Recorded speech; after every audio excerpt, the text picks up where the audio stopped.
अब हम जानते हैं समानता के अधिकार के बारे में। पहले हम डिस्कस करेंगे ओनली आर्टिकल 14 के बारे में।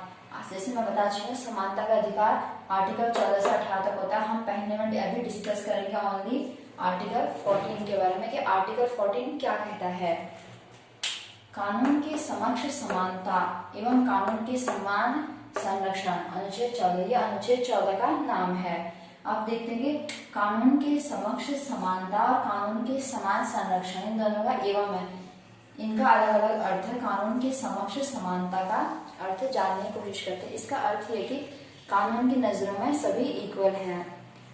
सरकार जो कानून बनाएगी वो सभी व्यक्तियों के लिए एक समान होंगे, इसका ये अर्थ है। अनुच्छेद 14 के अनुसार भारत के राज्य क्षेत्र में किसी भी व्यक्ति को कानून के समक्ष समानता या कानून के समान संरक्षण से वंचित नहीं किया जा सकता। जैसे भारत के राज्य क्षेत्र में रहने वाले किसी भी व्यक्ति को कानून के समक्ष समानता एवं कानून के समान संरक्षण से वंचित नहीं किया जा सकता है। हम समझते हैं कानून के समक्ष समानता क्या है।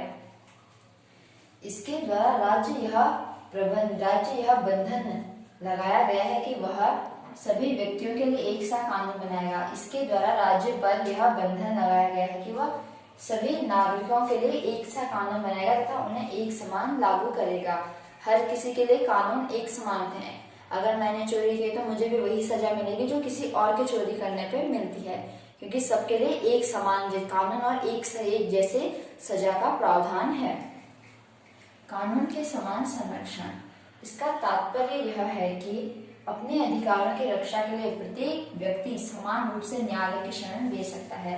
अगर मेरे अधिकारों का उल्लंघन हुआ है, मुझे भी वही अधिकार प्राप्त है न्यायालय की शरण में जाने के लिए जो एक बड़े बिजनेसमैन के अधिकार का उल्लंघन होने पर उसे अधिकार प्राप्त है। कानून के जब हम जानते हैं, ये तो हमने पढ़ा, कानून के समक्ष समानता, कानून के समान संरक्षण का अर्थ है। कानून के समक्ष समानता का अर्थ यह नहीं कि राज्य किसी के साथ भेदभाव नहीं करेगा। राज्य भेदभाव कर सकता है, पर किन मामलों में? यदि राज्य टैक्स लगाने पर, कर लगाने पर, अगर वह अमीर और गरीब में फर्क करता है, अगर वह अमीर व्यक्ति से अगर थोड़ा अधिक टैक्स लेता है तो इसमें कोई भेदभाव नहीं कहेंगे, इसे हम समानता के अधिकार का उल्लंघन नहीं कह सकते। क्यों? क्योंकि गरीब के विकास करने के लिए अमीर से टैक्स लिया जाता है। अगर सरकार स्त्री और पुरुषों में वो अधिकार या नॉट अधिकार, अगर वो स्त्री पुरुषों में सुविधाएं प्रदान करने के लिए अगर वो स्त्रियों को थोड़े अधिक अधिकार देती है तो इसे भी समानता का अधिकार का उल्लंघन नहीं कहा जा सकता है। कानून के समक्ष समानता का अर्थ यह नहीं कि कानून द्वारा मान्य किसी भेदभाव की भी व्यवस्था नहीं की जा सकती है।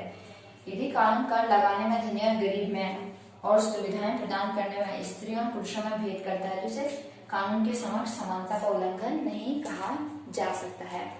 ये पढ़ा हमने आर्टिकल 14। आर्टिकल 14 को हमने ब्रीफली समझा। अब हम जानते हैं आर्टिकल 15 को। अब हम पढ़ेंगे आर्टिकल 15 को। आर्टिकल 15 बहुत ही इम्पोर्टेंट है। आपने अगर आर्टिकल 15 मूवी देख रखी है तो आपके लिए इसे समझने में और आसानी होगी। आर्टिकल 15 कहता है कि राज्य धर्म, नस्ल, लिंग, जन्म स्थान आदि के आधार पर किसी प्रकार का किसी नागरिक के साथ भेदभाव नहीं करेगा। एक नागरिक भी दूसरे नागरिक के साथ इस प्रकार का व्यवहार नहीं करेगा, किसी भी स्थान पर नहीं। आर्टिकल 15 धर्म, नस्ल, जाति, लिंग या जन्म स्थान के आधार पर भेदभाव का निषेध, इन आधारों पर भेदभाव की मनाही करता है। आर्टिकल 15 है। राज्य के द्वारा इन सबके जो मैंने ऊपर लिखे हुए ये धर्म, नस्ल, जाति, लिंग, जन्म स्थान के आधार पर नागरिकों के प्रति जीवन के किसी भी क्षेत्र में भेदभाव नहीं किया जाएगा। ना शिक्षा के क्षेत्र में, ना व्यापार के क्षेत्र में, ना रोजगार के क्षेत्र में, किसी भी क्षेत्र में भेदभाव नहीं किया जाएगा। कानून के द्वारा निश्चित किया गया है कि सभी नागरिकों के साथ दुकानों, होटलों तथा सार्वजनिक स्थानों जैसे कुओं, तालाबों, स्नान गृहों, सड़कों आदि पर भी किसी प्रकार का भेदभाव नहीं किया जाएगा। हमने फिल्मों में कई बार देख रखा है कि पुराने टाइम पे भेदभाव होता था। कुएं में पानी, ऊंचे जाति के लोग पानी भरते थे, वहाँ नीची कास्ट को पानी नहीं भरने दिया जाता था। हो बस में कोई बैठता है, अपने बगल में बैठा हुआ है तो वो हट जाते थे। कपों में चाय भी जब किसी गांव में दुकान में देते हैं तो उसको अलग कप में और उसे कुल्हड़ की अलग कप में चाहिए, कि भेदभाव का तरीका होता था ये। पर इस आर्टिकल 15 के तहत इस आधार के हर भेदभाव को गैर कानूनी ठहराया गया। ये किसी भी प्रकार का भेदभाव किसी व्यक्ति के द्वारा किसी व्यक्ति के अगेंस्ट नहीं किया जाएगा। अब हम पढ़ते हैं आर्टिकल 16 क्या कहता है। आर्टिकल 16, राज्य के अधीन नौकरियों का समान अवसर। राज्य के अधीन जितनी भी नौकरियां हैं उनमें सभी व्यक्तियों को समान अवसर मिलेगा।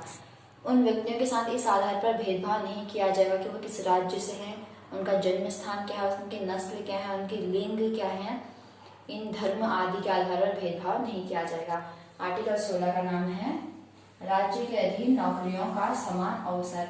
हर किसी व्यक्ति का जो भी राज्य के अधीन नौकरियां हैं उनमें बराबर का इक्वल उनका भी हक, उसका अवसर मिलेगा। हर व्यक्ति को बराबर का अवसर मिलेगा।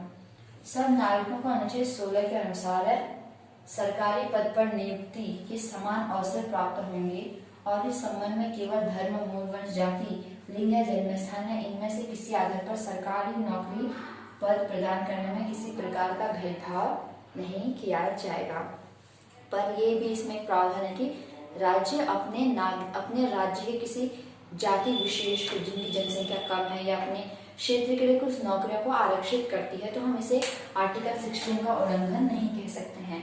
अगर राज्य, आप कहेंगे कि आरक्षण विधि, आरक्षण नीति, अगर राज्य आरक्षण करती है तो उसे हम आर्टिकल 16 के राज्य के अधीन नौकरियों के अवसर में उसे उसका उल्लंघन नहीं कह सकते, क्योंकि आर्टिकल 14 कहता है हमें समान अवसर, प्रतिष्ठा की समानता, समान अवसर के लिए। जैसे आप ये कह सकते हैं आरक्षण नीति आर्टिकल 16 के विरुद्ध है, राज्य के अधीन नौकरियों में समान अवसर पर ये नहीं, क्योंकि आर्टिकल 14 कहता है कि हमने पढ़ा था आर्टिकल समान अवसर को पूरा करने के लिए आरक्षण नीति को हम गलत नहीं कह सकते। इससे जो नीची कास्ट है उन्हें जो आरक्षण दिया गया है उन्हें भी समान अवसर पर आने का अवसर मिलेगा। अब हम आर्टिकल 17 के बारे में, आर्टिकल 18 के बारे में पढ़ेंगे। अब हम पढ़ेंगे आर्टिकल 17। अनुच्छेद 17 क्या कहता है। आर्टिकल 17 सीधे सीधे ये कहता है कि छुआछूत का अंत, मीन्स इसे छुआछूत को अगर हम टोटली एकदम अच्छी भाषा में देखें तो अस्पृश्यता कहते हैं। अस्पृश्यता का अंत हमने कई सारी मूवीज में देखा है, आपने भी देखा होगा, अपने नॉर्मल लाइफ में कभी आपने कहीं देखा हो तो पहले छुआछूत होता था। इसे मतलब किसी ने अगर तुम्हारे कपड़े को भी छू लिया, एक नीचे कास्ट वाले लोगों ने पुराने जमाने में ऐसे चलता है, मूवियों में हमने देखा है, वो उसे टच भी नहीं करता। किसी ने तुम्हारे पानी के घड़े को, किसी पानी के बर्तन को छू लिया, वो पानी तक नहीं पीते थे। उसके मूवियों में कहीं देखा है कि पंडित उसके हाथ का पानी भी नहीं पीते थे, उस रास्ते से वो लोग गुजरते भी नहीं थे कि मैं यहाँ बैठा हो तो वहाँ नहीं बैठेगा, मतलब टच तक नहीं होते थे। इतना बुरा टाइम था वो बहुत। तो आर्टिकल 17 के तहत इस तरह के छुआछूत का अंत कर दिया, अस्पृश्यता का अंत कर दिया गया। जो किसी के साथ इस तरह का भेदभाव करेगा, जो किसी के छुआछूत को, जो किसी को छूटते ही किसी चीज को नहीं छुएगा, जैसे छुआछूत को ये बढ़ावा देने वाला काम होगा। कोई इस प्रकार का कोई बिहेवियर करता है तो उसे कड़ा सा कड़ा दंड दिया जाए। इसके तहत दंड का प्रावधान किया गया है बहुत बड़ा। अब हम जानते हैं आर्टिकल, एक बार मैं इसे आपको पढ़ के सुना देती हूँ। अस्पृश्यता से उत्पन्न किसी अयोग्यता को लागू करना एक दंडनीय अपराध होगा और इसके तहत सजा दी जाएगी। आर्टिकल 17 उपाधियों का अंत। उपाधियों का अंत से क्या मतलब है, ब्रिटिश टाइम पे जमींदार साहब, सेठ जी, ऐसे जो वर्ड थे ये क्या बताते, ये उपाधि है उनकी, कि जमींदार हैं, सेठ जी हैं, तो मीन्स उनकी पावर बहुत ऊंची है, वो लोग रिच हैं, उनकी कास्ट ऊंची, ये चीज वो शो करता है। पर हमारे संविधान में उपाधियों का अंत किया गया है सिर्फ सेना अथवा विद्या में शिक्षा के क्षेत्र में संबंधी उपाधियों के अतिरिक्त राज्य अन्य कोई उपाधियां प्रदान नहीं कर सकता। इनके अलावा राज्य किसी प्रकार की उपाधि प्रदान नहीं कर सकता है। जैसे सेना में हम कर्नल, डॉक्टर, शिक्षा के क्षेत्र में डॉक्टर, ये उपाधियां हैं, ये वो अपनी मेहनत से खुद अर्जित करते हैं। इन उपाधियों के अलावा राज्य कोई और उपाधि नहीं देगा। ये था हमारा समानता के अधिकार के बारे में। आपको अगर इस समानता के अधिकार में कोई भी प्रॉब्लम या डाउट है तो हमें आप कमेंट बॉक्स में बताइए, हम आपकी प्रॉब्लम को सॉल्व करेंगे। अब हम जानते हैं स्वतंत्रता के अधिकार के बारे में अगली वीडियो में।